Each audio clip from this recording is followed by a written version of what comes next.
Cinema விட்டு ஏன் போறீங்க அப்படின்ட்டு நிறைய பேர் கேக்குறாங்க. சினிமான்றது ஒரு மிகப்பெரிய ஒரு கடல்.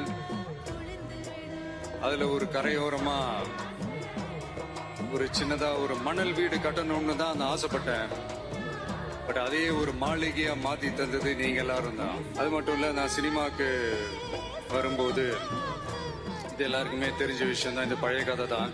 நான் ஃபேஸ் பண்ணாத விமர்சனங்கள் இல்லை, நான் ஃபேஸ் பண்ணாத அவமானங்கள் இல்லை, இந்த மாதிரி நிறைய காயங்கள் அதெல்லாம் தாண்டி தான் வந்திருக்கிறோம். அந்த மாதிரி நேரத்துலலாம் டே ஒன்ல இருந்து என் கூடவே நின்னது என்னோட ரசிகர்கள் தான். ஒரு நாள் 2 நாள் இல்லைங்க, கிட்டத்தட்ட ஒரு 30-33 வருஷத்துக்கு மேல என் கூடவே நின்றுக்கிறாங்க. அதனாலதான் நான் என்ன டிசைட் பண்ணேன்னா, அடுத்த 30-33 வருஷத்துக்கு அவங்களோட நான் நிக்கிறோம்னு முடிவு பண்ணிட்டேன். எனக்குன்னு ஒண்ணு நான் வந்து தியேட்டர்ல